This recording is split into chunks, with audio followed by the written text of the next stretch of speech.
The morning sun filtered through the tall windows of courtroom 7B, casting long shadows across the polished wooden floors. Judge Michael Harrison adjusted his crisp black robes as he settled into his high-backed leather chair, the familiar scent of lemon-scented polish and aged wood filling his nostrils. At 35, he was one of the youngest judges in the state, a fact that still surprised the occasional first-time visitor to his courtroom. "Your Honor, we have 23 cases on the docket today," whispered Sarah Chen, his trusted clerk of 2 years, as she placed a neat stack of files on his desk. Her efficiency was one of the reasons his courtroom ran like clockwork. But today, something felt different. There was an unusual energy in the air, a subtle shift in the ordinary rhythm of their morning routine. As he thumbed through the files, a peculiar fragrance caught his attention, a delicate blend of jasmine and vanilla that seemed to dance just at the edge of his memory. He paused, his fingers hovering over the papers, trying to place why it felt so familiar. The scent transported him somewhere else, to another time, but he couldn't quite grasp the memory. "The first case involves a parking dispute at Metropolitan Hospital," Sarah continued, unaware of his momentary distraction. "The defendant is a—" She paused, squinting at her notes. "Dr. Washington. She's contesting a fine issued 3 weeks ago." Michael nodded absently, his attention caught by the growing murmur in his courtroom. The morning crowd was larger than usual, mostly medical professionals judging by their attire. Several wore the distinctive blue scrubs of Metropolitan Hospital, their badges catching the sunlight as they shifted in their seats. The bailiff, Officer Rodriguez, approached the bench with his characteristic measured stride. "Judge Harrison, there's something you should know about the first case," he began, but was interrupted by the clock striking 9. The deep, resonant chimes echoed through the courtroom, signaling the start of the day's proceedings. Michael straightened in his chair, pushing aside his strange sense of déjà vu. He had built his reputation on being fair and focused, and today would be no different. As he raised his gavel, the wooden handle smooth and familiar in his grip, he noticed a subtle tremor in his hand, something that hadn't happened since his very first day on the bench. "All rise." Officer Rodriguez's voice boomed through the courtroom. The shuffle of feet and rustle of clothing filled the air as everyone stood. Michael's eyes swept across the assembled crowd, noting the usual mix of anxiety and resignation on their faces. But then something caught his eye. A flash of movement near the back door as it quietly opened. The scent of jasmine and vanilla grew stronger, and for a brief moment, Michael felt his professional demeanor slip. There was something about that fragrance, something that tugged at the corners of his memory like a persistent dream. "Calling the first case," Sarah announced clearly, her voice cutting through his thoughts. "Metropolitan Hospital parking dispute, citation number 47,829B, the state versus Dr. Jasmine Washington." As the name left Sarah's lips, Michael's hand froze mid-reach for the case file. The weight of his robe suddenly felt heavy on his shoulders, and the morning sunlight seemed to dim ever so slightly. That name, that perfume. The pieces were starting to fall into place, and for the first time in his 3 years on the bench, Judge Michael Harrison found himself completely unprepared for what was about to unfold. The courtroom doors opened with a gentle creak, and Dr. Jasmine Washington's presence commanded attention without seeking it. Her pristine white coat caught the morning light, and her measured steps echoed against the marble floor. Michael found himself grateful for the years of practice maintaining his judicial composure, because at this moment, he needed every ounce of it. She walked differently now. Gone was the carefree bounce of their graduate school days, replaced by the confident stride of someone who held lives in their hands daily. Her hair was styled in an elegant updo, so different from the casual ponytail she'd worn during their late-night study sessions. Time had been kind to her, adding sophistication to her already striking features. "Dr. Washington," Sarah called out, "please approach the bench." As Jasmine moved forward, Michael noticed the small details that hadn't changed. The way she lifted her chin slightly when nervous, the subtle fidget of her right hand adjusting her sleeve, the determined set of her shoulders. She carried a leather portfolio filled with papers, probably documentation for her defense, organized with the same meticulous attention she'd once applied to their shared study notes. "Your Honor," she began, her voice clear and professional, showing no sign of recognition. But Michael knew better. He caught the split-second pause, the barely perceptible intake of breath that told him she had realized who sat before her. Their eyes met briefly, and 12 years vanished like morning mist. The memory hit him with unexpected force. Their last dance at the graduate farewell party, her blue dress spinning under the fairy lights, their shared laughter echoing across the campus garden. He had memorized every detail of her face that night, believing it would be enough to last until they reunited after his law school journey. Neither of them had imagined it would take 12 years and a courtroom to bring them face to face again. "Dr. Washington," he managed, his voice steady despite the thundering in his chest, "you're contesting a parking citation issued on April 15th at Metropolitan Hospital. Please state your case." The gallery behind her was packed now, colleagues from the hospital watching with interest. Michael spotted their expressions ranging from curiosity to concern, suggesting Jasmine had earned their respect and support. One older nurse in particular seemed ready to jump to her defense at any moment. Jasmine opened her portfolio with practiced precision, but Michael noticed the slight tremor in her fingers, the same tremor she used to get before important presentations. "Yes, Your Honor. On the morning in question, I was responding to an emergency involving a 6-year-old patient with a severe cardiac condition." Her voice carried the perfect balance of professional distance and passionate conviction that only years of experience could create. Yet beneath that polished exterior, Michael detected the familiar determination that had first drawn him to her, the unwavering commitment to doing what she believed was right. The sunlight streaming through the high windows created a halo effect around her as she stood there, bringing an almost ethereal quality to the scene. For a fleeting moment, Michael was transported back to the day he first saw her in the university library, bathed in similar golden light as she pored over medical textbooks, unaware of how she would change his life. "Proceed, Doctor," he said, gripping his gavel a little tighter, bracing himself for what promised to be the most challenging case of his career, not because of its complexity, but because it required him to judge the one person he had never been able to judge objectively. Dr. Washington's clinical precision in presenting her case reminded Michael of how she used to organize their study sessions. She pulled out a series of time-stamped photographs, hospital records, and witness statements, laying them out with surgical accuracy on the evidence table. At 7:43 a.m. on April 15th, she began, her voice steady but carrying an undercurrent of intensity. "I received an emergency page about Emma Chen, a 6-year-old patient who had undergone heart surgery 2 days prior. Her vital signs were dropping rapidly, and every second counted." The courtroom hung on her every word. Even Officer Rodriguez, who'd seen thousands of traffic violation defenses, leaned forward slightly. Michael noticed Sarah discreetly wiping a tear as Jasmine continued her testimony.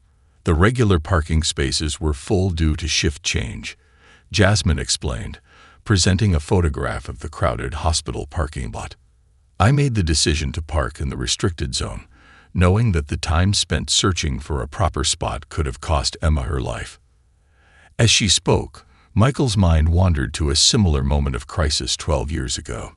They had been preparing for their final exams when Jasmine received news of her father's heart attack. Without hesitation, she dropped everything to rush to his side. Michael had watched her speed away in her old blue Honda, breaking several traffic laws in the process. The parallel wasn't lost on him. "Dr. Washington," he interjected, maintaining his judicial tone, "while the emergency nature of your situation is clear, the law requires proper documentation for emergency medical personnel parking exemptions. Do you have such documentation?" Their eyes met again, and for a brief moment, he saw a flash of the same fire he'd witnessed years ago, when she'd argued passionately about healthcare accessibility during their graduate seminars. Some things never changed. "Your Honor," she responded, pulling out another document, I have here a letter from the hospital board detailing our emergency protocols. While I acknowledge I didn't have time to display the proper permit, our hospital policy states that in life-threatening situations, medical personnel are authorized to use any available parking space. The gallery murmured in approval.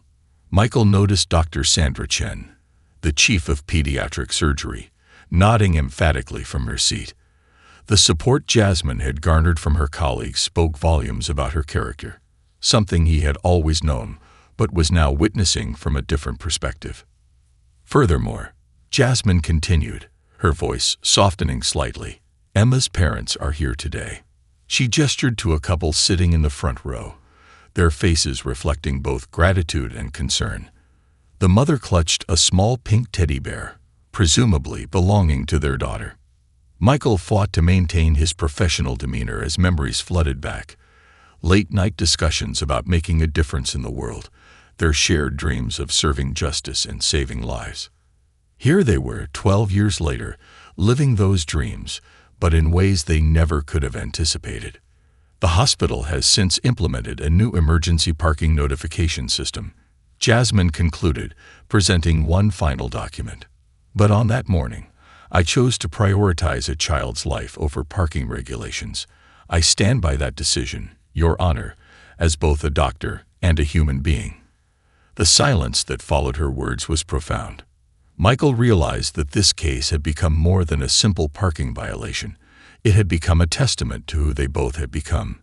Two professionals committed to their principles, facing each other across a divide neither had expected to bridge. The weight of his robe felt heavier with each passing moment as Michael reviewed the evidence before him. The morning sun had shifted, casting long shadows across the courtroom, much like the shadows of their shared past that now crept into his thoughts. He glanced at the case file, but instead of seeing the typed words, he saw fragments of their history together. Sarah approached with a law reference book he hadn't requested, her intuition telling her he might need it. As she placed it on his desk, she gave him a subtle, questioning look. She had never seen him take this long to process a simple parking violation. But this was anything but simple. Dr. Washington, Michael spoke, his voice measured and judicial. Could you elaborate on the new emergency parking system the hospital has implemented? He needed a moment to gather his thoughts, to separate the dedicated doctor standing before him from the young woman who had once shared his dreams under starlit skies. Jasmine stepped forward, her portfolio clutched a bit tighter than before. Yes, Your Honor.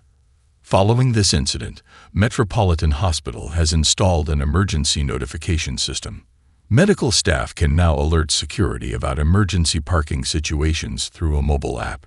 She paused, then added, Unfortunately, this system wasn't in place when Emma needed immediate care. As she spoke, Michael noticed the small details that time hadn't changed. The way she tucked a loose strand of hair behind her ear when making an important point, the slight tilt of her head when she was absolutely certain about something. These were the same mannerisms that had captured his attention during their first meeting in Professor Mitchell's advanced ethics seminar. The gallery remained unusually quiet, sensing something deeper beneath the surface of this seemingly routine case. Emma's parents sat forward, the mother still clutching the pink teddy bear like a lifeline. The father's hand rested protectively on his wife's shoulder, their worry evident despite their daughter's successful recovery. The court acknowledges the hospital's efforts to prevent similar situations, Michael stated, his fingers tracing the edge of his gavel. However, we must address the circumstances as they existed on April 15th. He was acutely aware of how his next words would affect not only the case but possibly their carefully maintained professional distance. A memory surfaced unbidden, their last serious conversation in the university cafe, discussing how their career paths would take them in different directions. He had chosen law school across the country, and she had accepted a prestigious medical residency. They had promised to stay in touch, to support each other's dreams. Now, 12 years later, those dreams had materialized, but not in the way either had imagined. Your Honor, Jasmine's voice cut through his thoughts. I have one more piece of evidence to present. She removed a sealed envelope from her portfolio, her hand steady, but her eyes revealing a flash of something: uncertainty, hope, before returning to their professional calm. The courtroom seemed to hold its collective breath. Michael felt the familiar tension in his shoulders that appeared whenever he faced a particularly challenging decision. But this time, the challenge wasn't in interpreting the law. It was in maintaining the delicate balance between justice and the complicated emotions that swirled beneath his judicial exterior. "Proceed, Dr. Washington," he managed, knowing that whatever was in that envelope would either complicate or clarify the most unexpected reunion of his life. With deliberate care, Jasmine opened the sealed envelope. The sound of paper sliding against paper seemed unusually loud in the hushed courtroom. She pulled out a child's drawing. Bright colors splashed across white paper in the unmistakable style of a young artist. "This," she said, her professional demeanor softening slightly, "is a drawing Emma made yesterday. She insisted I bring it to court today." Jasmine handed the drawing to Officer Rodriguez, who carefully delivered it to the bench. Michael found himself looking at a crayon masterpiece. A stick figure wearing a white coat stood beside a hospital bed, surrounded by hearts and stars. Written in wobbly letters across the top were the words, "My hero, Dr. Jazz." Below the drawing was a handwritten note from Emma: "Thank you for running fast to save my heart." The simplicity of the child's gratitude struck him harder than any legal argument could. He remembered how Jasmine had once told him her dream of becoming a children's doctor, sitting on their favorite campus bench beneath the old oak tree. "Children see the truth clearer than adults," she had said then. The memory was so vivid, he could almost smell the spring blossoms. "Your Honor," Emma's mother suddenly spoke up from the gallery, rising to her feet. "May I address the court?" Michael glanced at Sarah, who nodded almost imperceptibly. "You may," he replied, noting how Jasmine's shoulders tensed slightly at this unexpected development.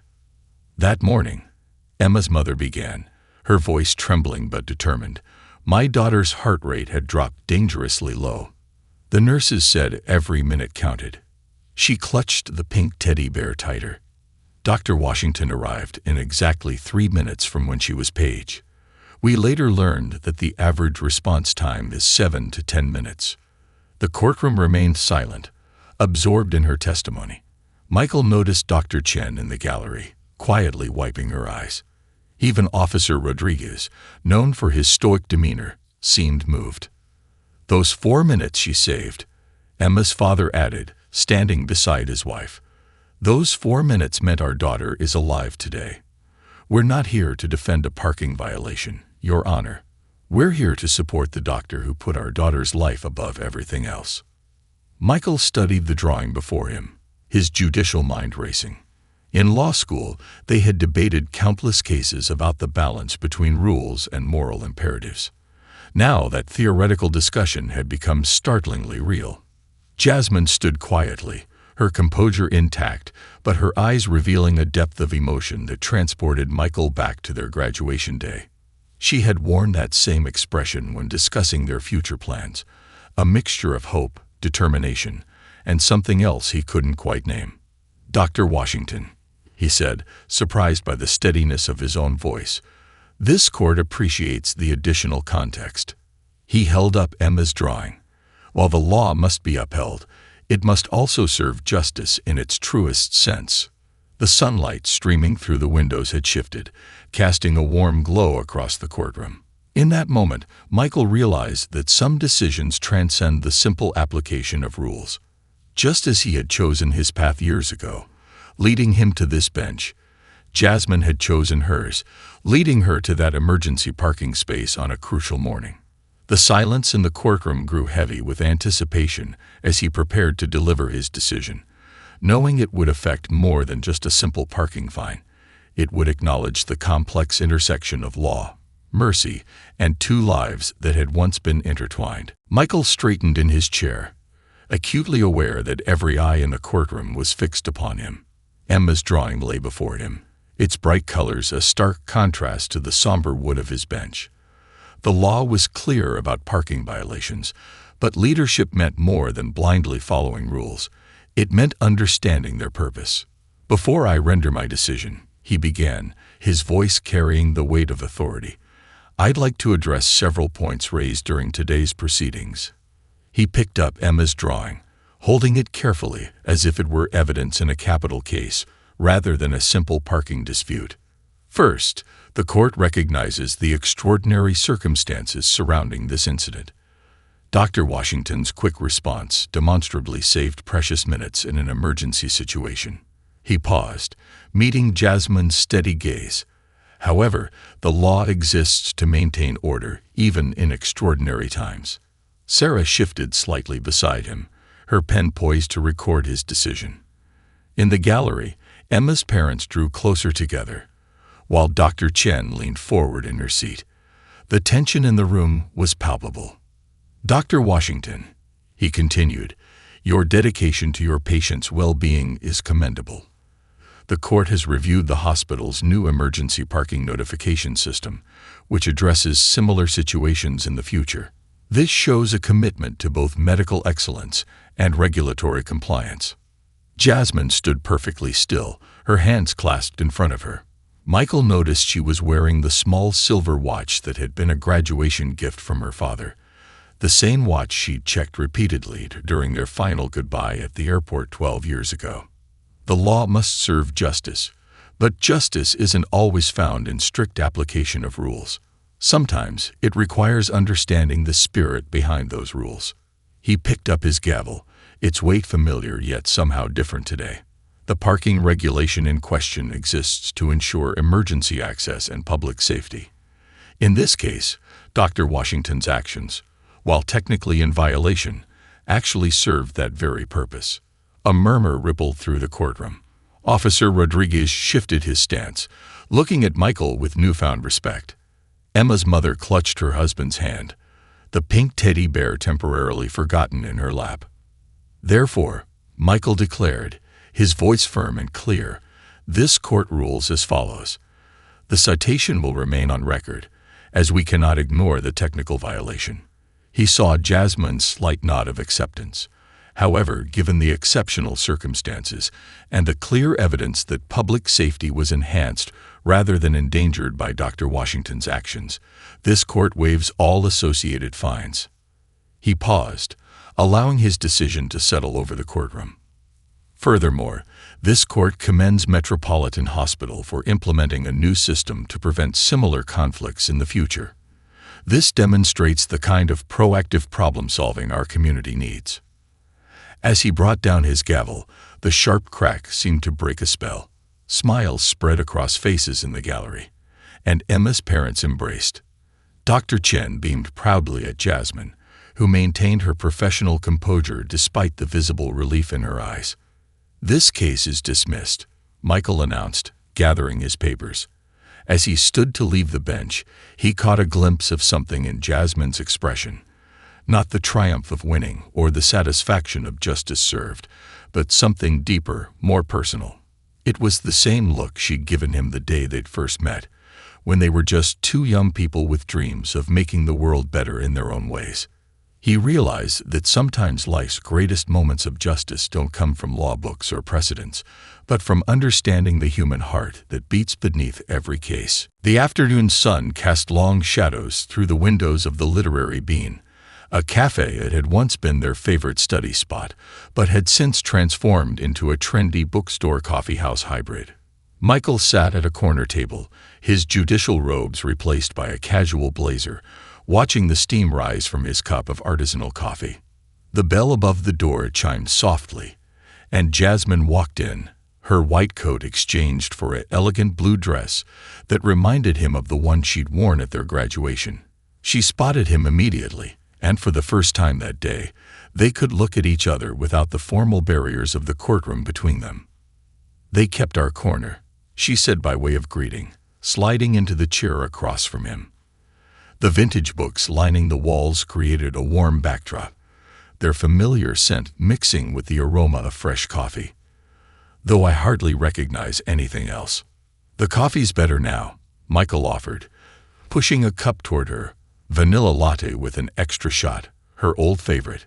Her surprised smile told him she hadn't expected him to remember. 12 years, she said softly, wrapping her hands around the warm cup. I almost didn't believe it was you behind that bench this morning. Judge Harrison. The title carried a hint of playful teasing, reminiscent of their university days. Dr. Washington, he returned with a small smile. Chief of Pediatric Emergency Medicine, I hear. Dr. Chen mentioned it during recess. He watched as she stirred her coffee, the same deliberate movement she'd always used. Life has a way of working out differently than we plan, she reflected, glancing around the transformed cafe. Remember how we used to sit here for hours, planning our futures? Law school for you, medical school for me. And somehow we both ended up exactly where we wanted to be, Michael added, just not in the way we expected. He paused, then asked the question that had been on his mind all day. Are you happy, Jazz? The old nickname slipped out naturally, and for a moment, they were just Michael and Jazz again. Two ambitious students sharing dreams over coffee. She didn't answer immediately, instead reaching into her bag and pulling out a worn leather journal, the same one they'd used to plan their future together. I found this last month while moving offices, she explained, opening it to a page filled with their handwriting. We were so certain about everything back then, but looking at it now, she smiled, touching the faded ink. We were right about the important things, making a difference, helping people, standing up for what's right. Michael nodded, remembering the passionate debates they'd had in this very spot about justice, medicine, and changing the world. Emma's drawing, he said quietly. That's exactly the kind of difference you wanted to make. And you, she returned, making decisions based on both law and humanity. That's exactly the kind of judge you wanted to be. Their eyes met, and years of unspoken words passed between them. A young barista approached with fresh coffee, momentarily breaking the spell. As she refilled their cups, Jasmine and Michael shared a knowing look. Some things had changed completely, while others remained fundamentally the same. The evening light filtered through the cafe windows, painting everything in soft, golden hues. Michael and Jasmine had moved from their initial awkward reunion to comfortable conversation, their empty coffee cups testament to hours spent bridging the years between them. I have something to confess, Jasmine said, reaching into her bag again. She pulled out a newspaper clipping, carefully preserved despite its age. I followed your career, you know. When you became the youngest judge in the state, it made the national news. She slid the article across the table, and Michael recognized his own face looking back at him from 3 years ago. Really? He smiled, touching the worn edges of the paper. I may have done some following of my own. He pulled out his phone, showing her a bookmarked article about a groundbreaking pediatric surgery procedure she pioneered last year. Front page of Medical Weekly. Pretty impressive, Dr. Washington. They shared a laugh, the kind that comes from understanding that despite time and distance, some connections never truly fade. The cafe had begun to empty, the evening crowd thinning as the day drew to a close. You know, Jasmine said thoughtfully, when I parked in that emergency spot that morning, I never imagined it would lead to this. She gestured between them. Life has a strange way of bringing things full circle. Michael nodded, remembering how nervous he'd felt that morning, seeing her name on the docket. I almost recused myself, he admitted, but something told me I needed to see it through. A young couple walked past their table, hand in hand, reminding them of their younger selves. Jasmine watched them with a gentle smile. We were so young, weren't we? Thinking we had everything figured out. We figured out the important parts, Michael replied, thinking of Emma's drawing, safely preserved in his chamber's desk. We both wanted to help people, to make a difference. We just took different paths to get there. Jasmine gathered her things, preparing to leave. The setting sun cast long shadows across their table, marking the end of this unexpected reunion. I have rounds early tomorrow, she said, standing. And I'm sure you have a full docket waiting. I do, Michael confirmed, rising as well. But before you go, He pulled out a business card, then hesitated before writing his personal number on the back. "In case you need to contest any more parking tickets." She laughed, accepting the card and offering her own in return. "Or in case you need a good pediatrician's perspective on a case." Their fingers brushed briefly during the exchange, and both felt the weight of everything that had changed and everything that remained the same. As they walked to the door, the cafe's bell chiming one last time, they paused in the doorway. The street outside was quiet, the evening air crisp and fresh. They had started this day as judge and defendant, reunited as old flames, and now stood as something new. Two accomplished professionals who had found their way back to friendship. "Take care of yourself, Jazz," Michael said softly. "You too, Your Honor," she replied with a playful smile, then added more seriously, "Thank you for understanding today about Emma. Thank you for reminding me why I became a judge in the first place." They parted ways on the sidewalk, each heading in different directions, but knowing that sometimes the best endings are actually new beginnings in disguise. Behind them, the literary bean's lights glowed warmly, a beacon of memories past and possibilities future.